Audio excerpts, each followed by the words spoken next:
নিষেধাজ্ঞা আছে, অভিযানও চলছে, তবুও থামছে না অবৈধ যানবাহনের দৌরাত্ম্য। ময়মনসিংহের সড়ক মহাসড়কে প্রতিদিনই চলছে অনুমোদনহীন সিএনজি ও অটোরিকশা।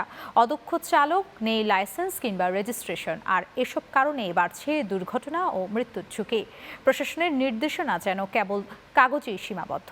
কামরুজ্জামান মিন্টুর প্রতিবেদনে। ময়মনসিংহের ব্যস্ত মহাসড়কে বাস ট্রাকের সাথে পাল্লা দিয়ে চলছে সিএনজি ও ব্যাটারি চালিত অটোরিকশা। এতে প্রতিনিয়ত ঘটছে দুর্ঘটনা, বাড়ছে মৃত্যুর ঝুঁকি।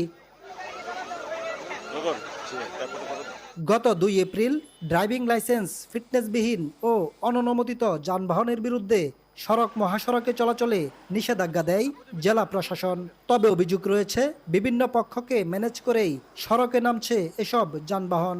আপনার যদি কোনো দুর্ঘটনা হয় সেক্ষেত্রে কিন্তু ওই গাড়িগুলাকে মূলত ধরা যায় না। এটাই হচ্ছে আমাদের আপনার সমস্যা। বা বিভিন্ন কারণে আবার দেখা যাচ্ছে ভাড়াও 10-20 টাকা করে বেশি নিচ্ছে। আর সিএনজি চালাইতে গেলে তো লাইসেন্স লাগে না। না এরকম কোনো আইন তো নাই। 10 থেকে 15,000 সিএনজি অবৈধ, যেগুলি লাইসেন্স চলাচল করে, রেজিস্ট্রেশন নিঃসন্দেহে একটি সংকটের কারণ। তবে বিআরটিএ বলছে, অনিবন্ধিত ও অননুমোদিত যানবাহনের বিরুদ্ধে নিয়মিত অভিযান পরিচালনা করা হচ্ছে। প্রতিদিন রাস্তায় মোবাইল কোর্ট পরিচালনা করে এবং সবাইকে জেল জরিমানা করতেছে, ডাম্পিংও করতেছে।